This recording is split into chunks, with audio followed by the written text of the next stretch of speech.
And welcome to the Hill Podcast, where we sharpen your tools for the upward journey. Today's episode is going to be all about going monk mode. I'm wearing my traditional monk garb here, and I've decided to do a bit of a fast, let's say, a dopamine detox. And it's not really a trend that's as relevant as it used to be. I don't see as many, people talking about that in social media, but I feel like it's kind of a modern rite of passage. Being able to say no to all the modern comforts that we have available to us, the modern overstimulation, just over access to so many different things that are so highly rewarding and for no reason. You experience all these rewards without necessarily working for anything that is ultimately going to give you, let's say, a long-term positive outcome. A lot of the different rewards that we have available to us, like all these junk foods, prawn, and let's say different things like video games, social media, all this hyper stimulus, it really makes it difficult for us to do the things that we would want to do. And that's kind of why I'm doing this challenge. I'm trying to go for 90 days.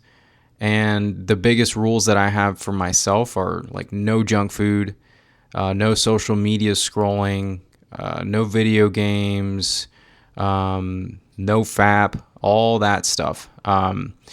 Realistically, it's been a challenge. Today is day 10, and my experience so far has been pretty incredible. But I guess what's the rationale first, if we're gonna really jump into why would somebody even want to, let's say, give up the modern comforts that we have? I mean, after a long day of work, one of the first things that everybody likes to do, go home and turn on the television. Me personally, I feel like that actually takes away from your future ability to enjoy things in the present. And I think overall, for me, my personal rationale is that I want less limbic friction. That's what Huberman calls it. I want less, let's say, talking back from my brain as I try to do hard things. Like, for example, when I'm trying to sit down and read a book, I don't want my brain to be like, nah, man, don't do that. Let's go play video games or something. Let's do literally anything but that. That gets kind of annoying over time. Like, I would like to be able to legitimately sit down and read books for like hours at a time. I would like to legitimately be able to sit for 30 minutes and be able to meditate. I would like to be able to enjoy my work and actually get like a huge, let's say, dopamine rush per se from work. And I think that the biggest thing holding me back from it is having access to junk foods, having access to video games, social media, all that stuff. It feels like it provides this comparative element to my brain. I feel like the brain it's a comparison supercomputer. When you take in information that gives you all this pleasure, you're going to compare later when you're reading a book and be like, hey, this book is nowhere near as interesting as that thing I was doing earlier. If you're playing a video game and then you try and go and sit down and read a book, it's going to be really hard because of the comparative element that's your brain. Your brain literally compares everything around it as time goes on, and that makes it so that you're not going to want to do the hard things. That causes that limbic friction, meaning it's hard for you to do the things that you should be doing, but you're not going to do them.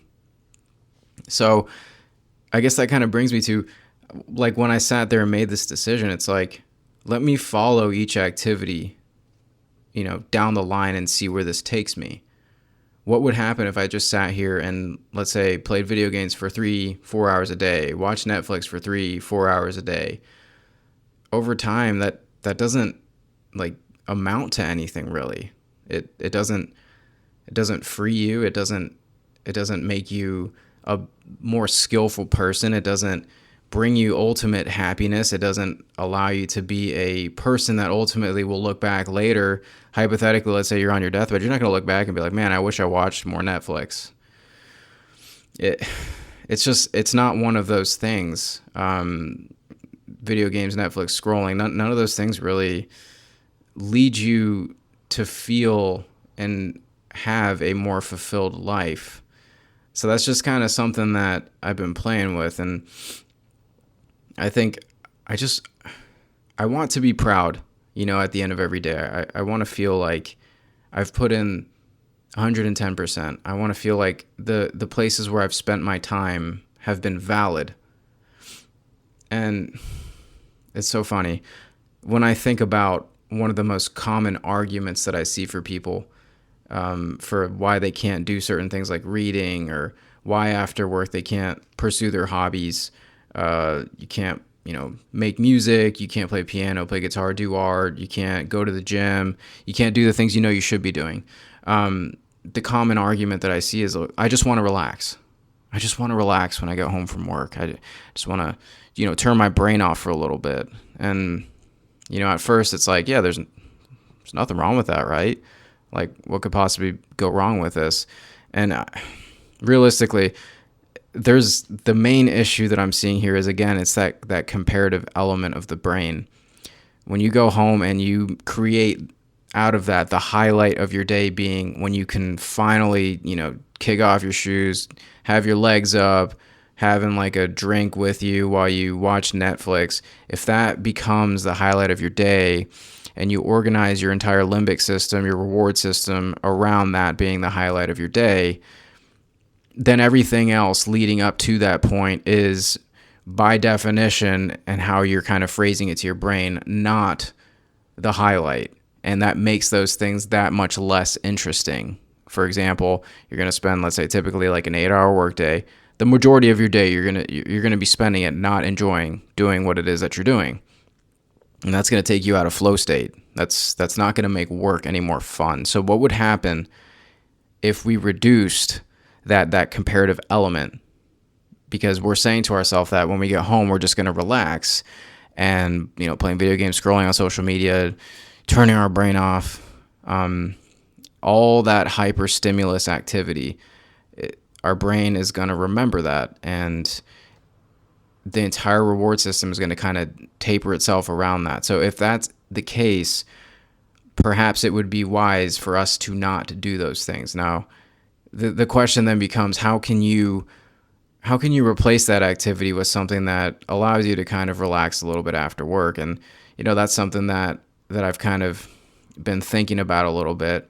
How can we, after a long day, have a little bit more wholesome activities in place? And I mean, realistically, you have to have something in place. I think that's the biggest thing with these dopamine challenges is replace it with something healthy. So like walking, I think has been such a relief for me during this challenge.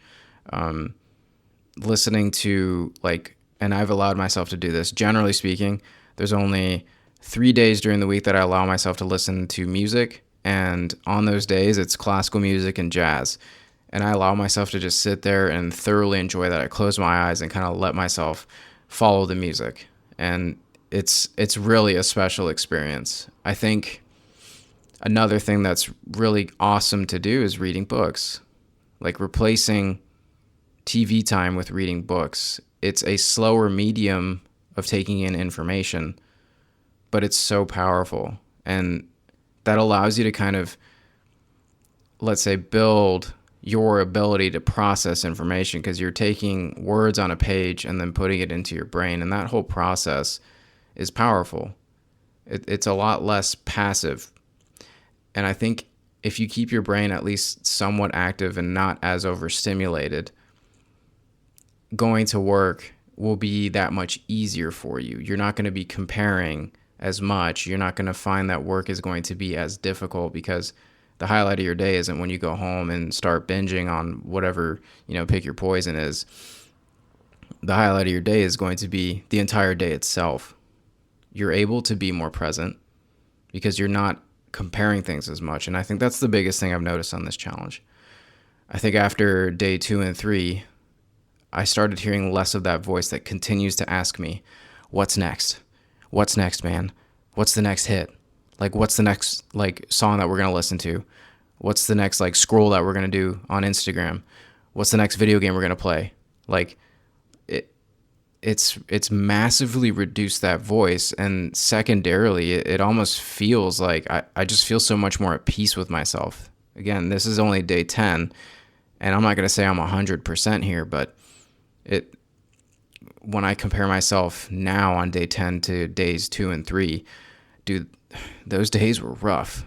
On day 2 and 3, I remember this voice in my head like, dude, what's even the point? Like, why are you even here on this earth? Like it was that boring to me to just sit there and not partake in junk foods, not partake in video games, all that stuff. Like to have that completely removed from my life was a big shock.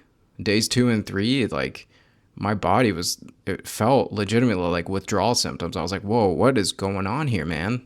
And it's really cool to see how at this point I am enjoying silence a bit more. I am enjoying my own company. I'm enjoying whatever floats around in my head a little bit more. Things don't seem as difficult as they used to, which is the ultimate goal of this challenge. I want to be able to do hard things and not have as much. I don't want my brain to work against me. We have this primitive mechanism in our head, our limbic system, our reward system. It's designed to ensure that, we get what we need out of life. If there's a calorie source that is plentiful and it provides us nourishment, like, yes, our brain's going to secrete dopamine to go and pursue that thing, and it's going to rewire itself so that you continue to go to that source. And this primitive mechanism has no context in the modern world. It has made things very difficult for us. And I really do think it is the modern rite of passage, learning how to say no to things, learning how to reduce the stimulus in your environment, constantly having noise from music, your television, people talking all the time. It's massively beneficial when you're able to reduce all of this input. And when you reduce the input, you yourself are able to find your own creative voice, and you're able to have your own output, which is really nice. If you're looking to participate in artistic endeavors, if you're looking to be more musical, writing a book, if you want to produce your own ideas, this might be something you want to look into. But I definitely think a lot of the concepts from Dr. Lemke's book, Dopamine Nation, kind of had a massive impact on me. And that's probably going to have to be a separate episode, but so many concepts in that book, basically discussing how the pursuit of pleasure makes you miserable, embracing pain, things to that degree. It was a very eye-opening read, and I would highly recommend it to anybody who's kind of looking to get the most out of life. I think a big key here is going to be, how do we moderate this modern world that we find ourselves in with this monkey brain per se. And you don't have to go as extreme as I am. I'm trying to take it from all angles, from like social media, all the electronic side of things too, like my diet, cleaning up and not having any sugars. I've cut out sugars. There's one day a week where I allow myself to have up to 3,000 calories, and I'm a little bit more loose on that day with regards to what it is that I'm eating. I'm not saying to binge on sugars and stuff on that day, but I definitely overall, like 6 days a week, it's whole foods. I'm not allowing myself to consume any sugars, and I'm just trying to take it, as well-rounded as I can, so that I'm not taking in junk of any sort. And mornings, I have a morning routine that I'm trying to follow pretty strictly here, and a night routine. So I think it could be a lifestyle that I'm trying to kind of step into here, and I hope it really makes my brain function in the best way possible. And I'm just going to keep sharing my journey with everybody else, in hopes that, if you're considering a dopamine detox, we'll see how it ends up for me, but know that you're not alone if you get withdrawals in the first few days, like I did. This could provide you a little bit of comfort, knowing that it is not easy for the body to deal with that. But I think try it for yourself. Try it for yourself, and maybe it'll help you pursue the things that are more meaningful to you. All right. Well, I think that's it for me today. Cheers. I'll catch you guys in the next episode.